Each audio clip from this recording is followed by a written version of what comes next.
Hello everyone, welcome to Legacy IAS Academy. This is a last video in the series where we are talking about the previous year's questions that are asked from the history. Okay, so before continuing with this video, I recommend you to watch the videos where I have talked about the previous year's questions that were asked in the year 2022, 2021, 2020 and 2019. So all these 4 videos are available on the Legacy IAS YouTube channel. So before continuing with this video, make sure you watch all these so that it will become very important going forward. That too for people who are attempting the prelims examination on 28th May 2023. I recommend you to watch all these videos and do your own bit of research about all the correct option and also the wrong option, because the number of questions that are getting repeated in the UPSC prelims exam has considerably increased. So coming with respect to environment and also science and technology, you're getting a lot of questions from the previous year's question papers. So make sure you cover the previous year's questions and know the trend or the themes on which the UPSC is continuously asking questions on. So with this introduction, let's begin. The first question that was asked in the year 2018 from the history. With reference to the religious practices in India, the Sthanakavasi sect belongs to. Sthanakavasi sect belongs to.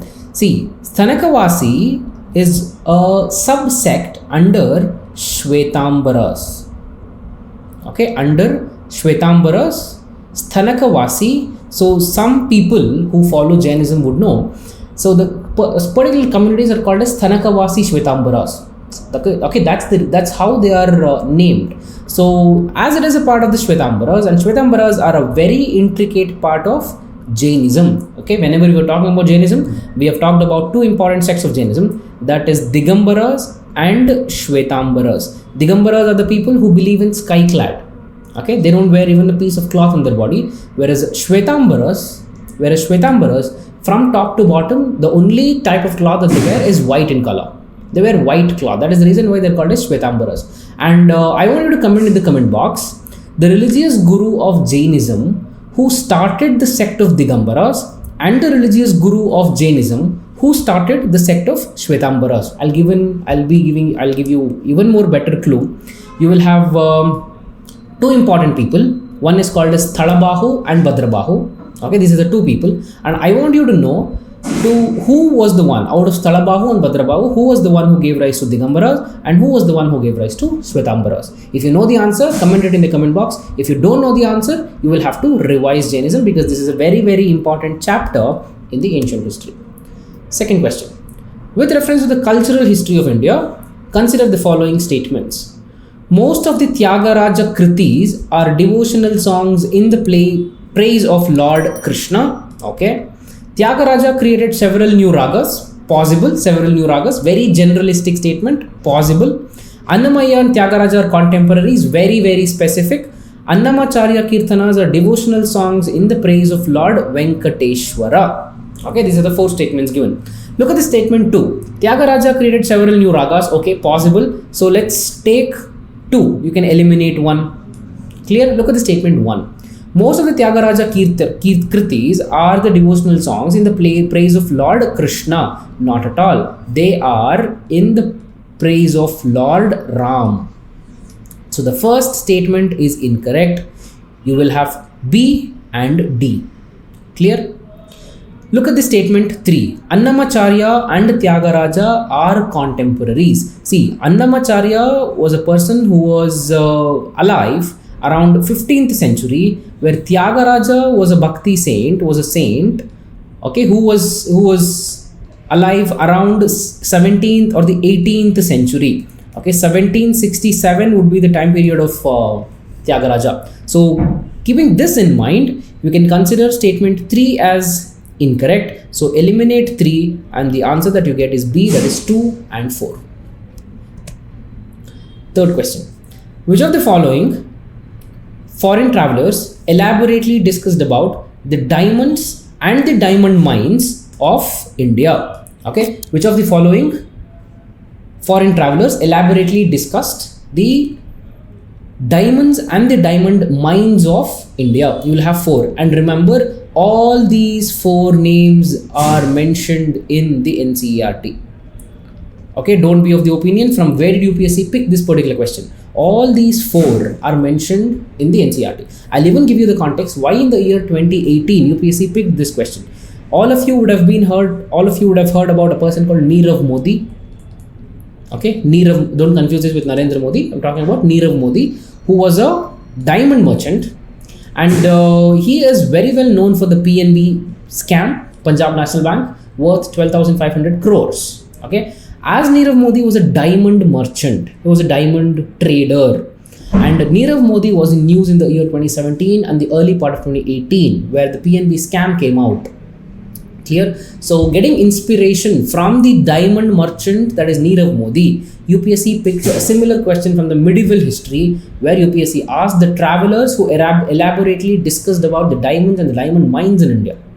Okay, this was the reason why UPSC actually picked this question. But majority of the aspirants were of the opinion this is a out of syllabus question. Okay, we don't even know from where UPSC has picked this question. But I'm telling you now, all the four names are mentioned in the NCERT. So Jean Baptiste Tavernier is that jeweler or a traveler who mentions about the diamonds and the diamond mines in India. Fourth, which one of the following statements does not apply to the system of subsidiary alliance introduced by Lord Wellesley? Okay, not, it's a negative statement, not applied to the system of subsidiary alliance. Before answering this question, you should know what is subsidiary alliance from the modern history point of view. Okay, so the introduction is already given. It was introduced by the Lord Wellesley. To maintain large standing army at the other's expense, very true. The other here is the local prince, that is the princely state. To keep India safe from the Napoleonistic danger, very true. To secure a fixed income for the company, okay, this is incorrect. To establish British paramountcy over the Indian states, very true. The question asked which does not apply, so the option is C. See, the main intention of the subsidiary alliance was to maintain the British army at the expense of the princes. It was not to get revenue out of the princes. It was not a revenue generating mechanism. That was subsidiary alliance. Next question. He wrote biographies of Mazzini, Garibaldi, Shivaji, and Sri Krishna, stayed in America for some time, and was also elected to the Central Assembly. Okay, who was this person? This person was Lala Lajpat Rai. In the year 1916, gave rise to Indian Home Rule League. Indian Home Rule League. He was a person who wrote the biographies of Mazzini, Garibaldi, Shivaji, and Sri Krishna. Okay, that is Lala Lajpat Rai. And I want you to comment in the comment box, when and how did Lala Lajpat Rai die? Okay, very, very important event, because this event changed the nature of HSRA, Hindustan Socialist Republican Association, especially Bhagat Singh. So this event actually changed the nature of the revolutionary activities in India. So you should know when, where, and how did Lalaji die. After the Santhal uprising subsided, what was or were the measures taken by the colonial government after the Santhal uprising, that is the Santhal tribal revolt, 1855 to 56. This would be the time period of the Santhal rebellion around Rajmahal hills of Bihar, and this has been very widely discussed in Spectrum and also in the NCERT. So I would consider this to be a sitter question. The territories called the Santhal Paraganas were created, very true. It became illegal for the Santhal to transfer the land to a non-Santhal, very true. This is in place even now. Okay, even now, according to the Forest Rights Act of 2006, transferring the land from a tribal to the non-tribal is an illegal offense. So both the statements are true with this particular question. Which among the following events happened earliest? Okay, very, very difficult, and I would classify this as a difficult question because this is a question on the chronology, and even the events that are asked in this particular question, they are not mainstream events that has happened. They are not mainstream events. Swami Dayananda Saraswati started Arya Samaj. 1875. Dinabandhu Mitra wrote Neel Darpan, 1859. Bankim Chandra Chatterjee or Chattopadhyay wrote Anandamath, 1882. Satyendranath Tagore became the first Indian to succeed in the Indian Civil Service examination, 1863. Now tell me which of the following events happened the earliest. That is B. Dinabandhu Mitra wrote Neel Darpan. See, in order to answer such type of questions, you should know dates. See, history is all about dates. When I was talking about ancient and the medieval history, I did not give a lot of importance to dates because there the range of events that would be given, you will have around 100 or 200 years of difference between the events. But here the options are very close. Options are very, very close. If you don't know the date, then possibly you will not be in a position to answer this particular question or these kind of questions in the coming prelims examination. Which one of the following is a very significant aspect of Champaran Satyagraha? Champaran Satyagraha was one of the agitations that Mahatma Gandhiji spearheaded after coming to India in the year 1915. Okay, 1915 he landed in India. So Champaran, 1917, 1918, during this particular time, before the Rowlatt Satyagraha, we have Champaran. Active all India participation of the lawyers, students and women in the national movement. Active involvement of Dalit and the tribal communities of India in the national movement. Joining of peasant unrest to the national movement. This is the correct answer. Drastic decrease in the cultivation of the plantation crops and the commercial crops. See, these three statements are very, very vague. See, you cannot complete modern history without studying Champaran. If you have studied Champaran at least once, then very sure you will know that this is the answer.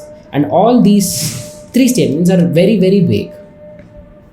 In 1920, again, see, we talked about Champaran, and the same year 2018, UPSC has also asked a question about the Swarajya Sabha belonging to the same time period. Which one of the following changed its name to Swarajya Sabha? Very, very simple question. The Indian Home Rule League, All India Home Rule League, which was started by Annie Besant and also Tilak by 1915 and the 1916, over a period of time, by 1920, changed its name and became Swarajya Sabha. With reference to the educational institutes during the colonial India, consider the following pairs of institutions and the founder. Okay, Sanskrit College at Banaras, William Jones. Everybody who would have heard about Asiatic Society of Bengal, ASB, Asiatic Society of Bengal, would know that this was started by William Jones. So the first statement is incorrect. Eliminate one. Clear? Kolkata Madrasa, Warren Hastings. Fort William College, Arthur Wellesley. Okay, see, this Arthur Wellesley is not the same as Lord Wellesley. It was Lord Wellesley who started the Fort William College in order to train the upcoming civil servants. Okay, it was not Arthur Wellesley. Arthur Wellesley is the brother of the Lord Wellesley. So the third statement is also incorrect. So the correct answer is B. Regarding the Wood's dispatch, which of the following statements are true? Okay, Wood's dispatch in the year 1854 related to education, the English education in India. Grants in aid system was introduced. Very true. Recommended establishment of the universities was recommended. Very true. English as a medium of instruction at all the levels of education was recommended. All. Extreme statement. Even if you don't know anything about the Wood's dispatch, even if you have skipped the evolution of the English education when you were studying modern history, the option elimination techniques of says that if there is any extreme statement, 8 out of 10 times these extreme statements would be incorrect. So eliminate option 3, you will have the answer. Clear?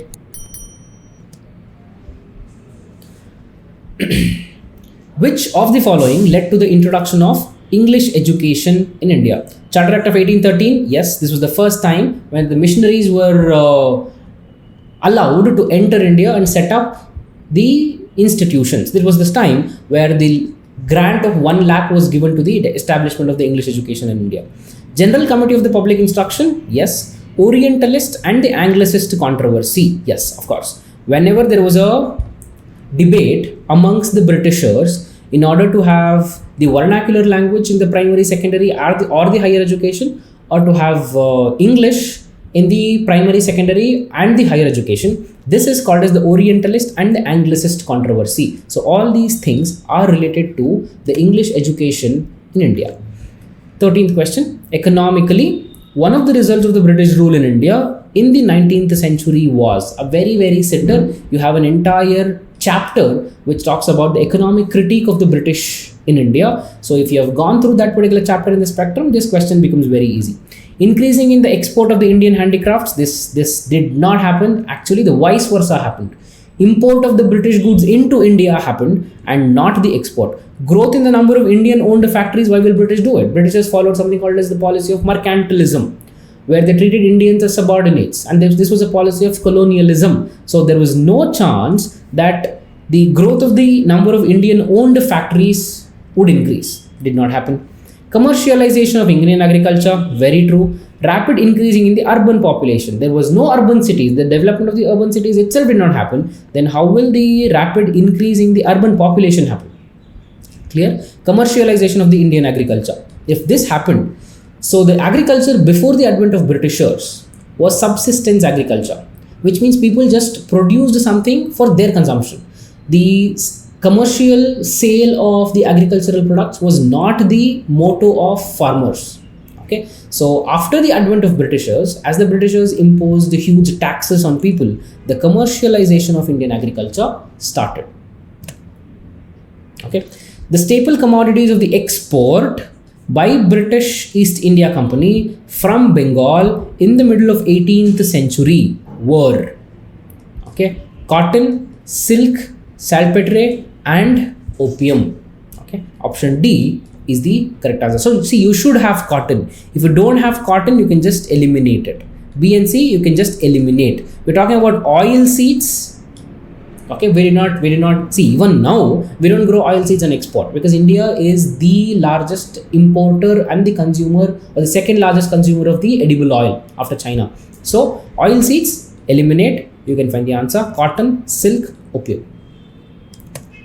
Okay, so these were the 14 questions that were asked from ancient medieval and the modern history in the year 2018. For more such enriching videos, subscribe to Legacy IAS YouTube channel. Have a nice day. Thank you.